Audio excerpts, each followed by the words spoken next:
So what's up wrestle fans, welcome to wrestle X bulletin. तो guys welcome है आपका wrestling updates के एक और नए वीडियो में। और रोज की तरह बिना टाइम वेस्ट किए बढ़ते हैं अपनी पहली अपडेट की तरफ।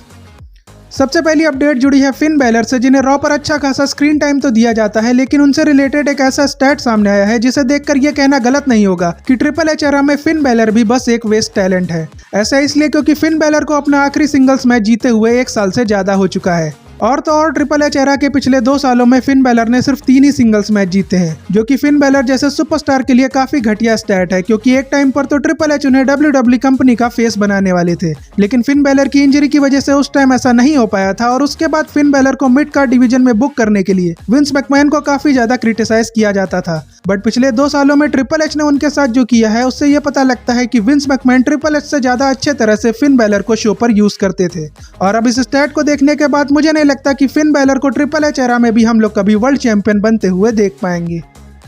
अगली अपडेट जुड़ी है TNA और WWE की पार्टनरशिप से, जिसमें आगे क्या होने वाला है उससे रिलेटेड एक मेजर अपडेट सामने आई है, जिसके अकॉर्डिंग WWE ने रिसेंटली जिस तरह से AAA प्रमोशन को खरीदा है, उसी तरह से फ्यूचर में WWE TNA को भी खरीद सकती है। ऐसा इसलिए क्योंकि TNA को रेसलिंग वर्ल्ड में आगे ले जाने के लिए WWE अपने TNA NXT क्रॉसओवर वाले फॉर्मूले को काफी अच्छी तरह से यूज कर रही है, जिससे TNA को काफी ज्यादा फायदा हो रहा है। और अगर आगे चलकर WWE TNA को और बड़ा ब्रांड बनाना चाहेगी तो WWE को TNA को खरीदना पड़ेगा, जो TNA के लिए काफी बढ़िया रहेगा, क्योंकि उसके बाद TNA AEW जैसे प्रमोशन को टक्कर देने लायक बन जाएगा। और इस न्यूज के बाद अगर आगे चलकर आप लोगों को एक दिन ये पता लगे कि WWE ने TNA को खरीद लिया है, तो इससे आप लोग ज्यादा हैरान मत होना।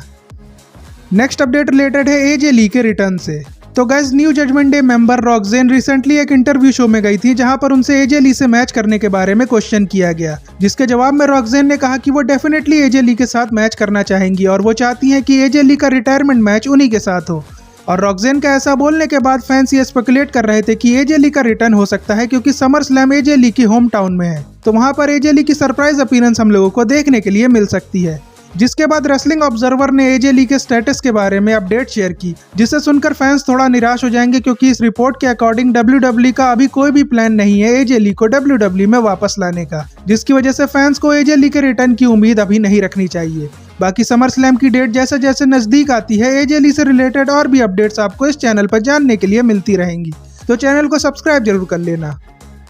अगली अपडेट रिलेटेड है मारिया में से, जिनके बारे में मैंने आपको पहले ही बता दिया था कि वो WWE में आने वाली हैं, और अब NXT पर उनका डेब्यू भी हो चुका है, जिनके बारे में ऐसी अपडेट भी सामने आई है कि उनका नाम WWE चेंज करने वाली है। और इसके अलावा उनके कॉन्ट्रैक्ट को लेकर भी एक मेजर अपडेट सामने आई है, जिसके अकॉर्डिंग मारिया में ने WWE के साथ मल्टी ईयर डील साइन की है, और इनका कॉन्ट्रैक्ट भी स्टेफनी वॉकर और जूलिया जैसा ही होने वाला है, यानी कि मारिया में भी ज्यादा टाइम तक NXT पर काम नहीं करेंगी। और जिस तरह से फैंस का रिएक्शन उन्हें मिलने वाला है, उसकी वजह से ट्रिपल एच को बहुत जल्द मारिया में को मेन रोस्टर पर लाना होगा। बाकी इसके अलावा इवोल्यूशन PLE में भी मारिया में का जलवा हम लोगों को देखने के लिए मिलने वाला है।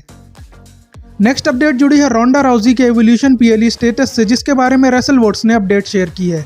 जिसकी माने तो रोंडा राउजी के TKO बोर्ड से काफी अच्छे रिलेशन है, जिसकी वजह से रोंडा राउजी WWE में फिर से काम करने जरूर आएंगी, लेकिन ये इतना जल्दी नहीं होने वाला है, जिसकी वजह से इवोल्यूशन PLE में रोंडा राउजी के आने के चांसेस बहुत ही कम है। बट अच्छी बात यह है कि WWE भी रोंडा राउजी को दोबारा कंपनी में लाने के लिए इंटरेस्टेड है, और इसी वजह से ये तो कंफर्म है कि रोंडा राउजी एक बार फिर से WWE में हम लोगों को डेफिनेटली देखने को मिलेंगी। बस देखना ये इंटरेस्टिंग होगा कि ट्रिपल एच किस शो पर उन्हें वापस लाने के लिए कॉल करते हैं।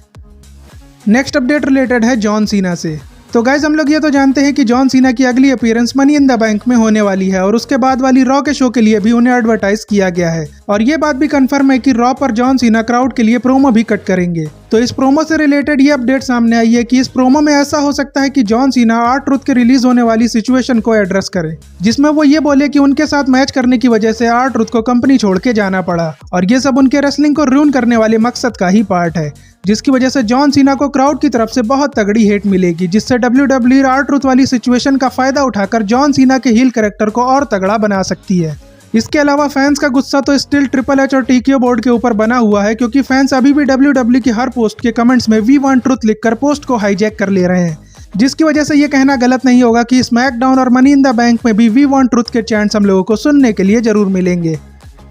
अब बढ़ते हैं अपनी फाइनल अपडेट की तरफ जो जुड़ी है एजे स्टाइल्स से, जिनके फ्यूचर के बारे में फाइनली थोड़ी अच्छी न्यूज सामने आई है। ऐसा इसलिए क्योंकि एक रिपोर्ट के according AJ Styles money in the bank PLE के बाद इंटरकॉन्टिनेंटल चैंपियनशिप के फ्यूड में आने वाले हैं। और हम लोग ये तो जानते हैं कि फिन बैलर भी डोमिनिक मिस्टीरियो को चैंपियनशिप हारते हुए देखना चाहते हैं, जिसकी वजह से इस फ्यूड में ऐसा हो सकता है कि फिन बैलर एजे स्टाइल्स को इंटरकॉन्टिनेंटल चैंपियनशिप जीतने में हेल्प कर दें और इसके बाद डोमिनिक और लिव मॉर्गन जजमेंट डे से अलग हो जाए और फिर डोमिनिक और फिन बैलर की फ्यूड हम लोगों को देखने के लिए मिले, जिसका वेट हम लोग रेसलमेनिया के बाद से ही कर रहे हैं। और अगर ये स्टोरी लाइन अच्छे पेस से चलती है तो क्या पता समर स्लैम में ही फिन बैलर और डोमिनिक मिस्टीरियो का मैच हम लोगों को देखने के लिए मिल सके। बाकी इन सब चीज़ों में सबसे बढ़िया बात तो यही होगी कि एजे स्टाइल्स फिर से इंटरकॉन्टिनेंटल चैंपियन बन जाएंगे, जो इंटरकॉन्टिनेंटल चैंपियनशिप और एजे स्टाइल्स के करियर दोनों के लिए काफ़ी सही रहेगा। तो देखते हैं कि मनी इन द बैंक के बाद ट्रिपल एच एरा में एजे स्टाइल्स के साथ फाइनली हम लोगों को कुछ अच्छा देखने के लिए मिल पाता है या फिर नहीं। बाकी इसी के साथ आज की रेसलिंग अपडेट्स यहीं पर एंड होती है, बट जाने से पहले आप चैनल को जरूर सब्सक्राइब कर लेना और वीडियो को लाइक शेयर करना मत भूलना। बाकी आपसे मिलते हैं नेक्स्ट वीडियो में, तब तक के लिए good bye and see you soon.